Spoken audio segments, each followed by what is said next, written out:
Well, thank you for joining us for the next instalment of our January content campaign, which we are calling Digitisation of the Landlord Lifecycle. And we're producing it in association with our friends and partners at Landlord. And we're looking at the different ways that landlords can digitise aspects of their landlord life. And we're also showcasing how the property sector is moving towards complete digitisation as well. And in fact, just earlier this month, we heard that leading estate agent commentators believe that the buying and selling of residential property will become completely digitised by 2025. So it's a very good time to be having these kind of conversations. And for this instalment, we are still in the acquisition phase of the life cycle, and that is when landlords are actually going through the process and the legal process of acquiring a buy-to-let property. And one of the ways that they could do that is via auction. And so I'm delighted to be joined by long-standing friend of Property Tribes, David Sandeman, who is the founder and managing director of the Essential Information Group. And David, lovely to see you as Hi, always. Vanessa. How are you doing? Good, good. Nice to be back in the office now. Well, home office. I think it's interesting time to have this conversation, as I said, because we saw a lot of quite dramatic trends during the COVID-19 pandemic over the past 18 months. And the auction houses were one of the most affected of all of the sector, because obviously they were physical events which became very, very difficult to run. So it all basically moved online to online auctions. So I was just wondering, could you talk us a little bit about how the auction sector has been affected by this? Yes, when COVID struck, we started getting calls in sort of January, February, David, if it comes, what can you do? And we said, well, we have we've got two methods of distributing the auctions, broadcasting them live over the internet. And we started ramping up our facilities training and making sites ready for auctioneers. So when we did get the calls in March, we could say, well, we got a website ready for you, you're good to go. And it worked in three. We had basically sort of three solutions, but one was an auction which was eBay style, entirely on their site, where we would make a site which is very similar to eBay. You'd have the pictures on the left-hand side. On the right-hand side, you'd have a bidding panel, and they'd have to cart all the content, all the descriptions down to the last full stop about the property over to our server, where we put into our CRM, and then we could launch it as a microsite on theirs. And people bid very similar to eBay. The big difference with what we've done, and most people in property have done, and it's going wide across all auctioneers, is eBay still has a very fixed end time. And people try and get in within a few thousandths of a second at the end.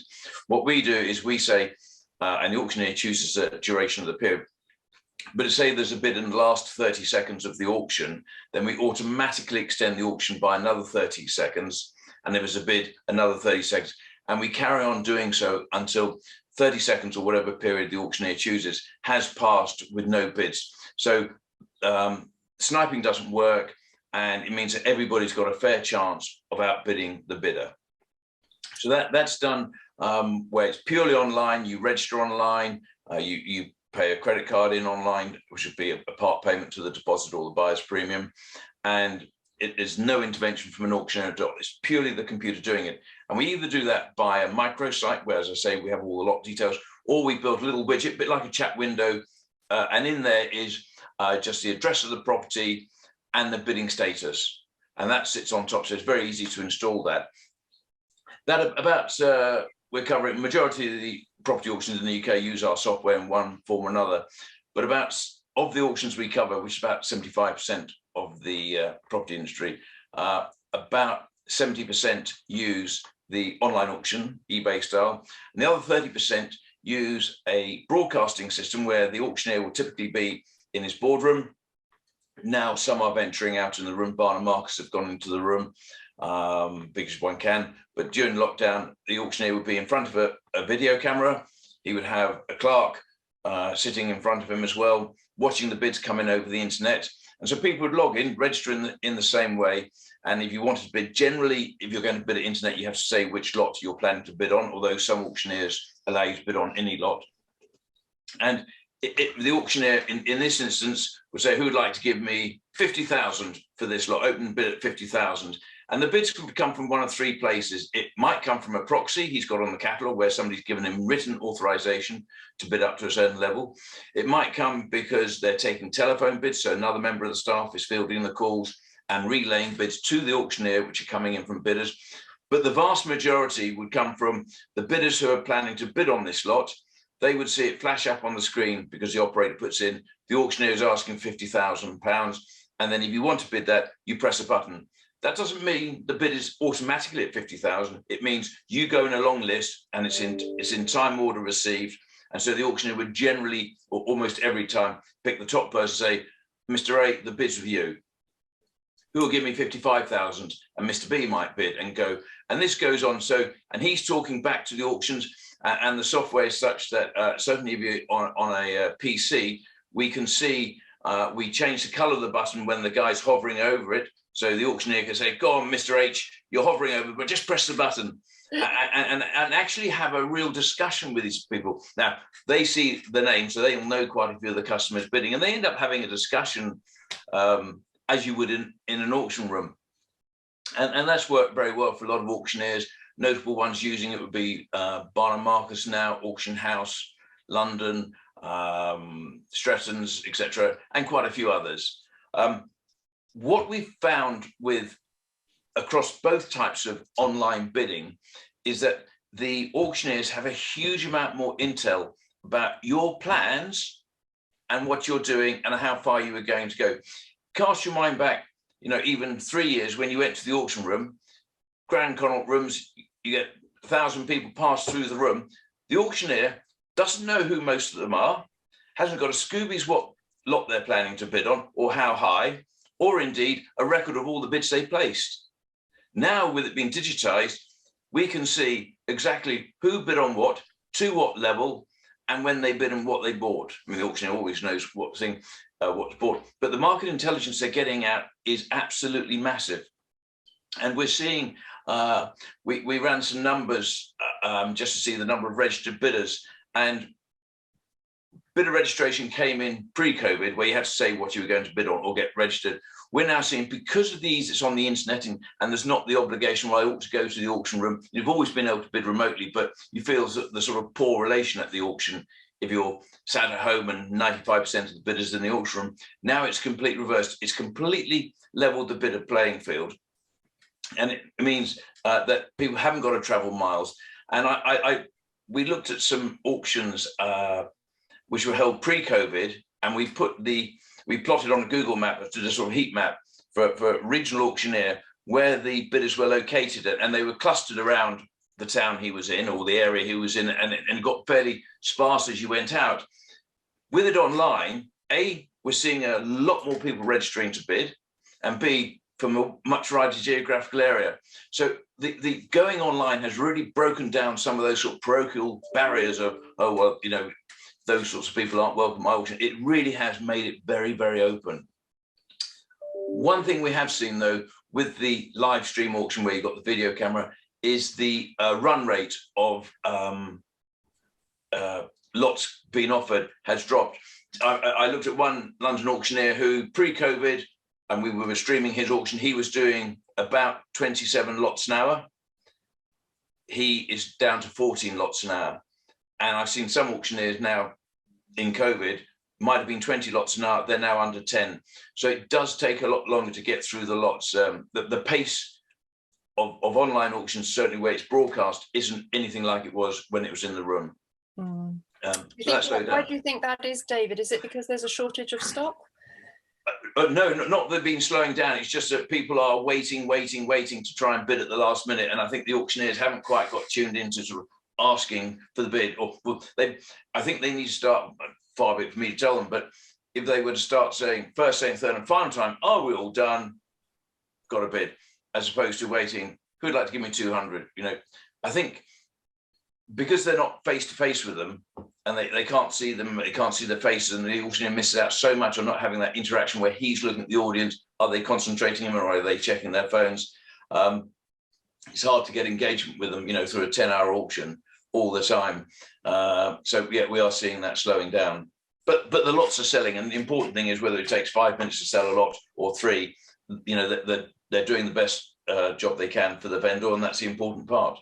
Well, you hit there on the importance of data, and that is one of the biggest advantages of a digital format. And it's really interesting to hear, because it strikes me that digital has once again perhaps made things better for the seller, but also the buyer, because the buyer can sit in the comfort of their own home and not have to travel, and the seller is benefiting from the intel that the auctioneer has at their fingertips. So it's very, very interesting to hear the kind of different dynamics. I think one thing about auctions, though, David, is that people loved all being in the room together. You had that real energy, that real vibe, and as you say, the auctioneer was able to look at the whites of their eyes and see, where their heads were. And he also knew many of people in the room. It was a real kind of community event. Do you think that aspect of it has gone forever, or is it going to gradually move across back into the rooms, or do you think we'll see a kind of half and half type situation? Well, firstly, COVID has blown the auction open to a much wider audience. People because it's so easy to attend the auction on a level playing field with regulars. The number of inquiries, number of documents downloaded has gone astronomically high. I can't see really a return to the room. Some would like to go back to the room, but it would seem such a retrograde step. I think most auctioneers have said they've hung the gavel up, or a lot have said they've hung the gavel up for good. Some want to go back, and they say the clients, and I get that the clients like it, but then there'll be a lot of clients who don't like it and don't want to bid remotely to a bunch of room. They'll feel they're disadvantaged because they're not in the room, etc. Those are important points, I think to point out that it's a new world order, really. It's completely changed. And going back to digitisation, we did see, I think even, beginning of 2020, typical catalogue might have 3 or 4 photographs on it and a description, because you went and had a look. Very quickly, most lots of them now have a video tour, a lot more photographs. The legal pack is getting a lot better. Legal packs have been available since time immemorial, using various services such as our passport service. But so there's more focus on digital information and data and material for the lot, so people can make an informed decision and buy it. But if you are listening to this, and I hope you are, if you are looking a lot, do check the special conditions of sale. You will find that some special conditions of sale have got penal clauses in them, which are written in hard to read paragraphs, and you are bound by them. The worst case I saw was a property sold for just over £100,000, and there were £24,000 worth of extra fees in the special conditions of sale, which the purchaser obliged, saying you didn't read it or understand it. You've signed a contract or you've agreed to the terms and conditions. Please do look at the special conditions as the first document you read, and make sure you read it just before you bid it in case it's changed. That's just a public health warning. Well, it's or public wallet warning. Yes. It's a very important one, David. Thank you for highlighting that. And I think from what you're saying, that generally speaking, the digitisation of the auction process has been very positive, very well received. And I think, when we add that in with other parts of the sector becoming digitised, like the conveyancing process, I think we can see the direction of travel. Very much so. Yeah, very much so. Yeah. And there's a will in the world to do it now, to make it easy. Yeah. With the lack of being able to move around as much as we used to.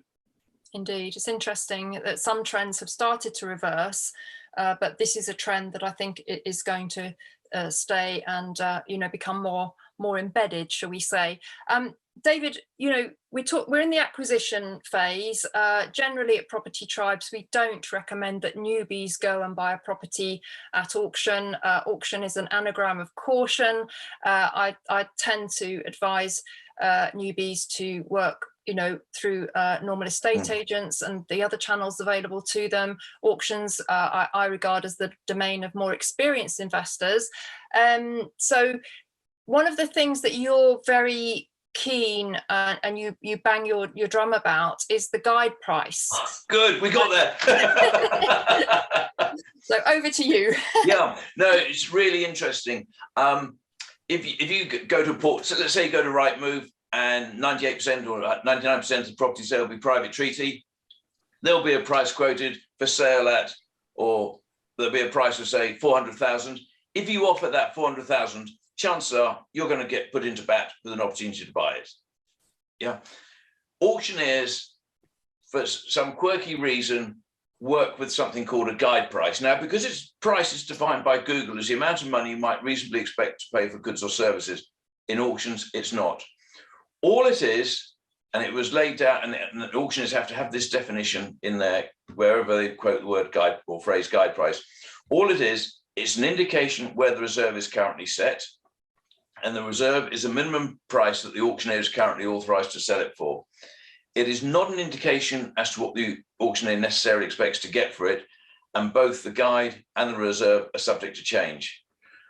I did a survey the other day of, I think we sent out to 2,000 people across our database. Some were newbies, some were experienced, and only 38% of them said, well, I gave them three options: is the guide price a low figure to get you interested in and on the hook, an indication what the auctioneer expects to sell it for, or an indication where the reserve is? Well, the highest thing was a low figure to get you interested. It's not. And only 38% got it right by saying it's an indication as to where the reserve is currently set.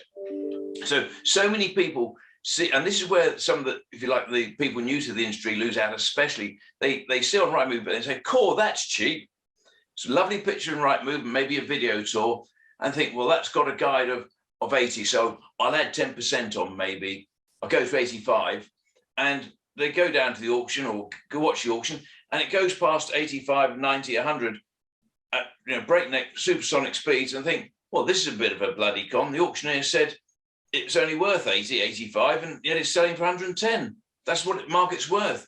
And not sadly, that is the scope. I mean, what I always recommend to people is, have a look on our site. We're the only people with the database of auction sales. We've got 900,000 lots which have been to auction over the last 30 years. And you might find a similar property which has been offered at auction, would give you an indication of what the auction market price is. Because, if somebody offered me a house in a road in Reigate, where my office is, first thing I do, I go to Rightmove to see what similar things are selling for in the street to get a valuation.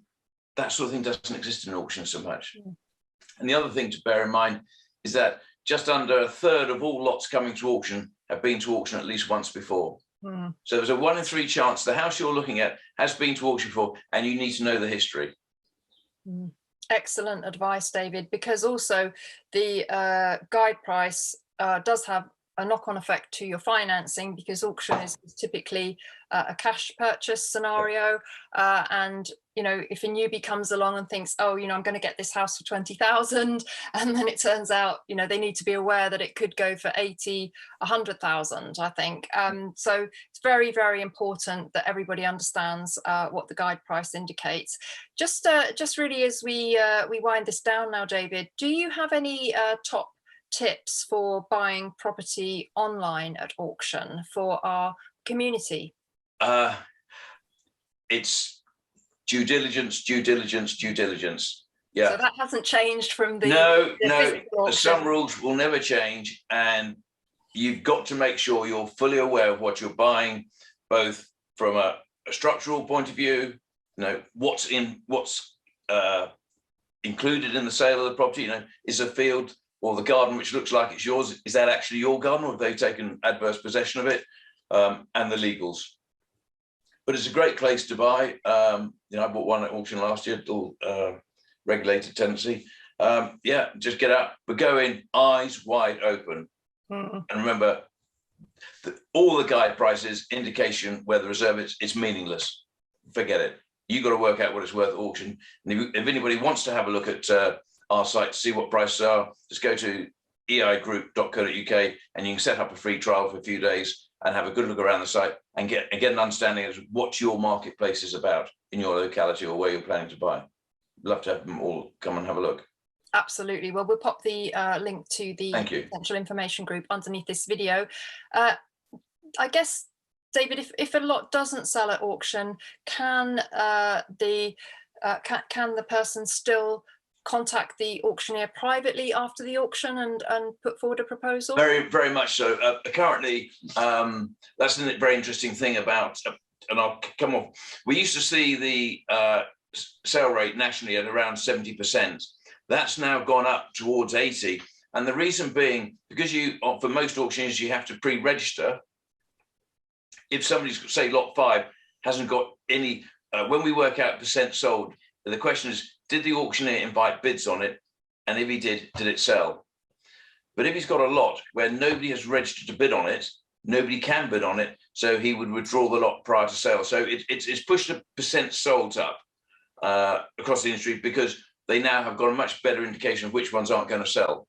Whereas if you're in a room, you would just get a paddle and you could bid on any lot. So an auctioneer couldn't, he might think, well, I don't think anybody's interested in, but somebody might just put their hand up at the last knockings.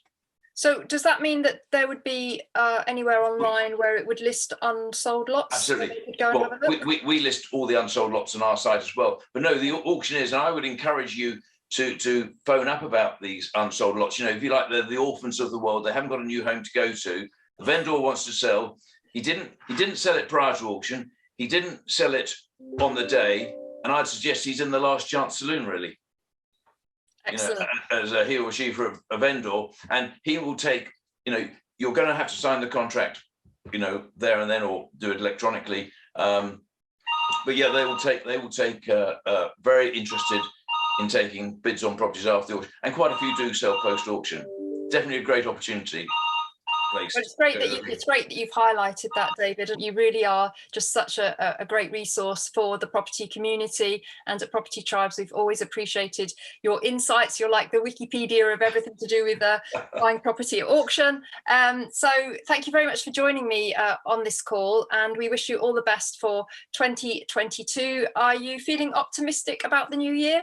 Certainly, with the way it's going now, I've never known so many people want to know about property auctions. So yeah, we've a lot of interest in what we do and what the industry is doing as well. So, and catalogue numbers are looking good so far. So all good. We're very busy. I think that's really great news. I think that was somebody calling you on the phone just then to ask about auctions. Okay, thank you so much, David. Thanks, Vanessa.